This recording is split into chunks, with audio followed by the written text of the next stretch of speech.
victory at Lambeau 27-17, their first win over Seattle in 6 years. So Green Bay is now 2-0, while Seattle is winless at 0-2.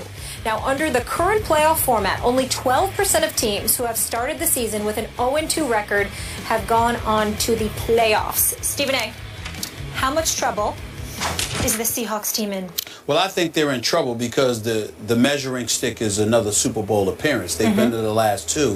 Whether or not are they going to get to a third straight? I think that they can right the ship and get to the postseason because I think they're gifted enough to do that. Beyond that, I'm not so sure.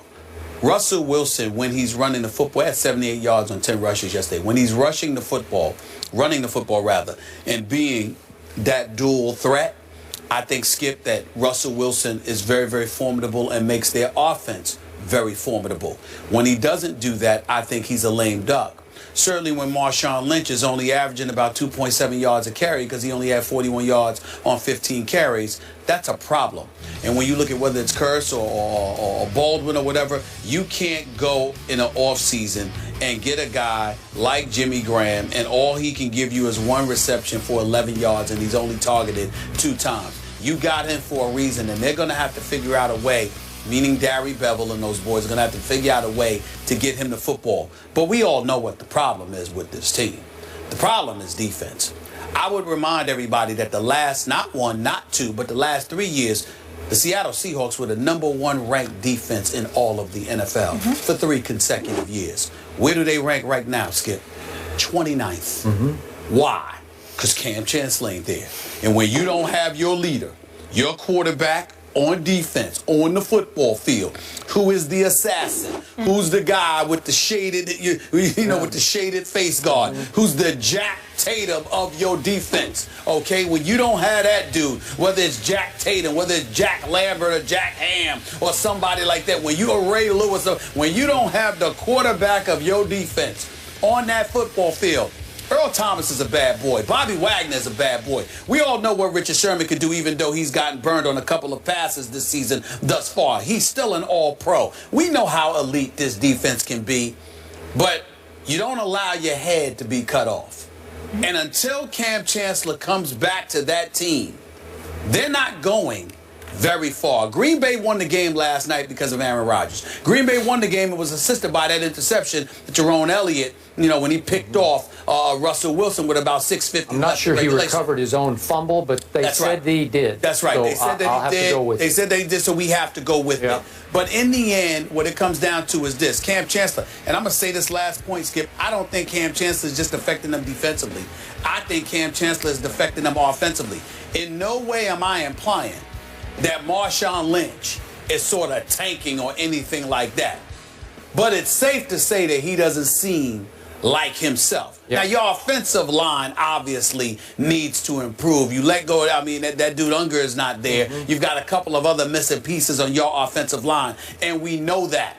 But the play calling in combination with the lack of oomph, for lack of a better phrase or word or whatever, the lack of oomph I'm seeing from Marshawn Lynch, I think to some degree that has something to do with Cam Chancellor not being there. Seattle's got some problems, and they're going to have to address this before their season falls by the wayside. Yep. I'm with you on this one. In the third quarter, I saw the Seahawks reach down and dredge up the last 2 years' Seahawks. Yep. And they made a run, and they took the lead from Aaron Rodgers. And then when the money was on the line, when the quarter changed to number 4, they shrank and they folded and they went quietly in the fourth quarter. And I saw a troubled, distracted, deflated football team.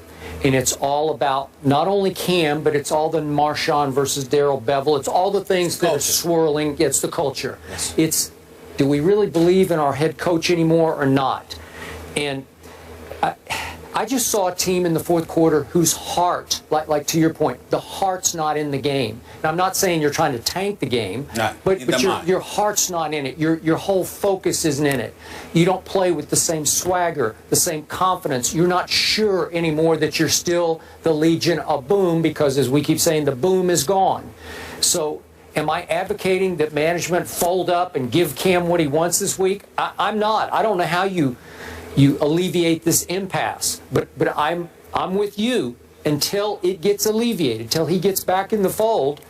I think they will continue to struggle. Well, I'm with you because I'm not advocating that they do that for Cam either. I think it would nice. Cam Chancellor deserves his money. I don't blame him for fighting for his money, considering the violence that exists in football, considering the fact that teams get to come to you to modify your contract, whether it be by waiving, cutting, taking a pay cut, etc. I don't blame Cam Chancellor one bit. But if the difference is $900,000, no matter how much Snyder may have gotten on his last nerves by telling them to his face, I'm not doing anything for you this year, next year, or the year after, no matter how wrong Snyder was for doing that, there are teammates to consider too. And those teammates right there are struggling, going to war without you.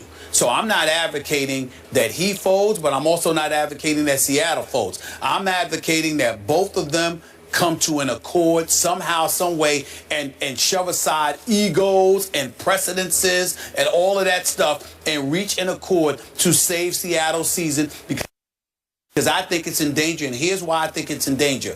I could be wrong because I'm watching the game on TV and I didn't see every camera angle, Molly, Skip. But over all of these years, I not only saw players playing for themselves, I saw players playing for Pete Carroll. Now what I'm seeing is players playing for themselves in spite of Pete Carroll. I don't see the same level of affinity that once existed for this man present at this moment in time. And I think that's a very, very dangerous situation for Pete Carroll to be in. It's actually becoming quite alarming. Last two quick points. I even saw this affect Richard Sherman last night. And we know that the past couple of years he played with such arrogant confidence in a good way, but just his swagger, the way he carried himself, it's like you don't dare to throw over here. He completely lost focus a few times last night and lost his guy. And he said after the game, well, I kind of, I let them get away from me a couple times. His head and heart are not completely in this. And again, we talked about last week, is it because it's not that the team wanted to lose the game, but they had an excuse not to go win the game at Green Bay.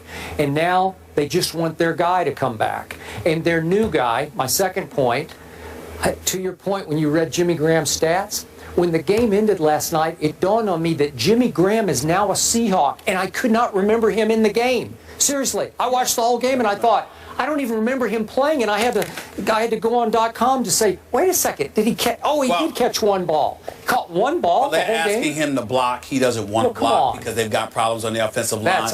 And I think Chris Carter is absolutely right when he said that he might do his job, but he don't want to do that job. He don't want to block. The other side to it is Richard Sherman. I think, and I don't know this because I haven't spoken to Richard Sherman about this, but I think he's got a lot of things on his mind. I think that Richard Sherman, the all-pro Richard Sherman, it's not just Cam Chancellor being gone, because I don't know how close that unit is. I don't know how close those two are. But I think it's the combination of that combined with being married, being a dad, combined with, focusing on creating a better image for himself, not being that guy that was going off in the NFC Championship game when they beat San Francisco. I think that Richard Sherman may be just slightly a bit preoccupied with other things, but as an organization, they're preoccupied with a lot of things, and they haven't zeroed in on making sure Richard Sherman is on his game. That's right. Because they're preoccupied with a whole bunch of things themselves, which is why it's that much more important to make sure on both sides of the ball your quarterbacks are always in place, because when you have them, you don't have to worry about such things happening. Their first double-digit loss in 58 games, and that's the 58 games is since Russell Wilson's been the quarterback.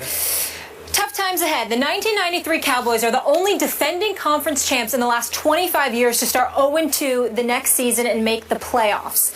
So Romo is out for the foreseeable future, but was the hit a cheap shot? Eric Allen will join the desk to tell us. That's next. Stay here.